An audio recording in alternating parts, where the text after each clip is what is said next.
This is one of the busiest highways leading to Delhi. It's been blocked for weeks. Tens of thousands of farmers from the northern states of India have marched to the capital city to protest farming reforms. They've covered at least 5 major highways around the city. The police met them with tear gas and water cannons, but they made it through and have now set up camp in and around Delhi.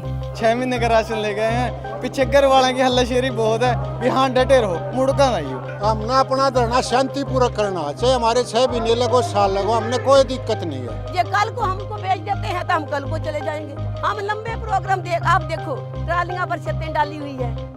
This is all happening because Prime Minister Modi's government has passed new farming laws that will change how the agricultural industry has worked for decades. And in a country of 1.4 billion people, where agricultural workers make up half of the labor force, the repercussions of those laws could be devastating. In the 1960s, India, a recently independent country, was struggling to produce enough food for its citizens. A string of droughts made things worse, causing devastating famines. So the government stepped in to modernize farming and increase the food supply in what was called the Green Revolution. They brought in U.S. advisors to help boost the production of rice and wheat. Together, they ended up overusing chemical fertilizers, pesticides, and irrigation, causing large plots of land to become infertile. Many crops suffered. Some nearly disappeared. But rice and wheat production soared.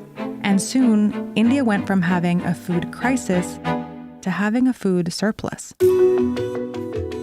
It was in this context that India also developed a nationwide food marketing system to ensure fair prices.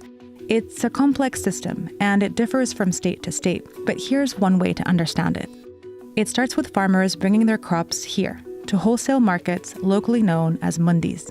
The farmers then sell those crops to traders through open auctions with transparent pricing.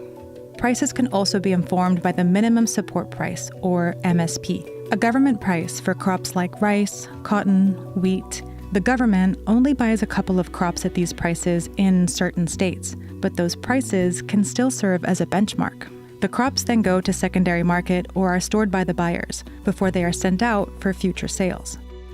It's not a perfect system, though.